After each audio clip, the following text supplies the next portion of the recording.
Hello বন্ধুরা, তোমরা কেমন আছো? তোমরা আশা করি ভালোই আছো। মিতাস কিচেন চ্যানেলে তোমাদেরকে স্বাগত।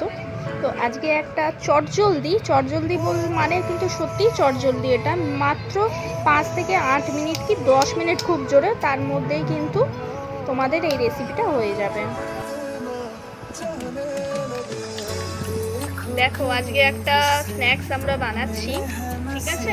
তো পাউরুটি দিয়ে তো অনেক রকম তোমরা অনেক কিছু খেয়েছো, তো আমরা যে জিনিসটা বানাচ্ছি একটু অন্যরকম টাইপের হবে, কিন্তু খেতে খুবই টেস্টি হয়।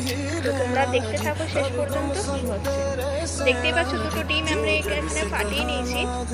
এটাকে ভালো করে গুলতে হবে, আর তার জন্য এখানে একটু নুন, ঠিক আছে, একটু নুন আর একটু চিনি এর মধ্যে আমরা অ্যাড করবো।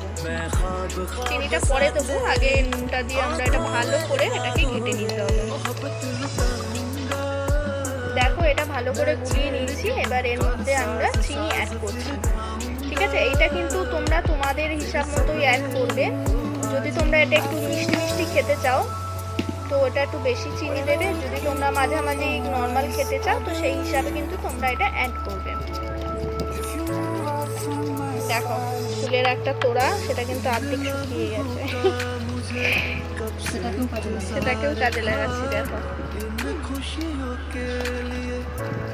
এটা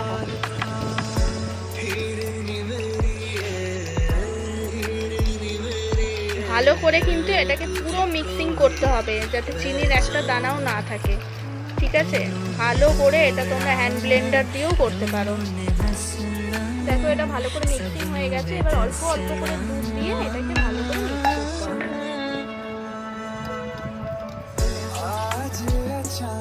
দেখো, দুধ দিয়ে মেশানোর পর এটা আমরা দিচ্ছি দারচিনি গুঁড়ো, ঠিক আছে? তোমরা এটা বিভিন্ন রকমের ফ্লেভারে করতে পারো, এটা আমরা দারচিনি গুঁড়ো দিচ্ছি, দিয়ে ভালো করে এটাকে আমরা মিক্স করবো। তোমরা ভ্যানিলা যদি এসেন্স থাকে সেটা দিতে পারো, কফি পাউডার দিতে পারো, বা চকলেট পাউডার যদি থাকে সেটা দিতে পারো, মানে যে যেরকম ফ্লেভার তোমার পছন্দ হবে তোমরা দিতে পারো।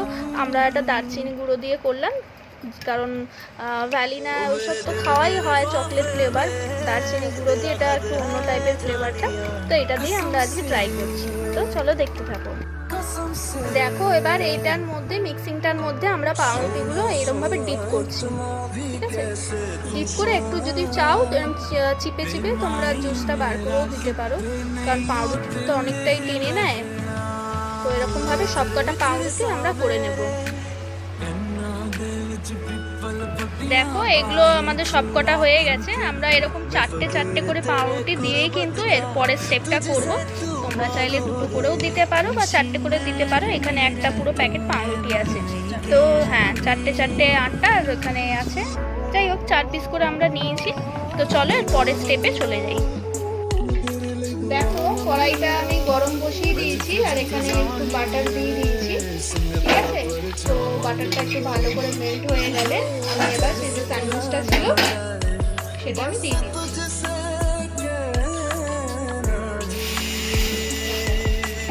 এরকম একটু লো টু মিডিয়াম ফ্লেমে রেখে আস্তে আস্তে চেপে চেপে এটাকে হালকা একটু ব্রাউনিশ করতে হবে। চারপাশে কিন্তু এটা ভালো করে ফ্রাই করতে হবে, কারণ ডিম দেওয়া তো, নাহলে একটা গন্ধ ছাড়বে। দেখতে পাচ্ছ, এই এক সাইডটা কি সুন্দর ব্রাউনিশ হয়ে গেছে। এরকম ভাবে 4 সাইড কিন্তু ভালো করে ব্রাউনিশ করে এটা ফ্রাই করতে হবে। দেখো, এটা কিন্তু আমরা 3টে করে নিয়েছি, এবার আমরা এটা কাটছি। দেখো কতটা সফট হয়েছে, দেখতেই পাচ্ছ। এটা কিন্তু একটা চটজলদি রেসিপি, তো তোমরা অনায়াসেই এটা বানিয়ে নিতে পারবে তোমাদের বাচ্চাদের স্কুলের টিফিনে বা হাজব্যান্ডের অফিসের টিফিনে। তোমরা এটা নিশ্চয়ই দিতে পারো, বা এটা এতটাই কম রেসিপি দিয়ে বানানো যায় যেটা সমস্ত কিছুই কিন্তু আমাদের ঘরেই পাওয়া যায়। তো হঠাৎ করে যদি তোমাদের বাড়িতে কোনো গেস্ট এসে যায়, কি বানাবে বুঝতে পারছো না, এটা দিয়ে বানিয়ে ফেলতে পারো। দেখছো কতটা সফট হয়েছে, স্পঞ্জি হয়েছে। তো এটা কিন্তু মানে কি বলবো, সমস্তটাই ঘরোয়া উপায় দিয়ে কিন্তু তোমরা বানাতে পারছো। তো ভিডিওটা অবশ্যই তোমরা দেখো, আর কীরকম লাগলো একটা লাইক করে দিও, কমেন্ট করো, আর সবচেয়ে বড় কথা একটা প্লিজ সাবস্ক্রাইব করে দিও, ঠিক আছে? আর তোমরা চাইলে এটা তোমরা সসের সাথেও খেতে পারো। যে যেরকম তোমরা শুধুও খেতে পারো, কারণ এটা একটু মিষ্টি মিষ্টি নোনতা নোনতা, তো তোমরা সস দিয়েও খেতে পারো বা ডাইরেক্ট তোমরা এমনিও খেতে পারো।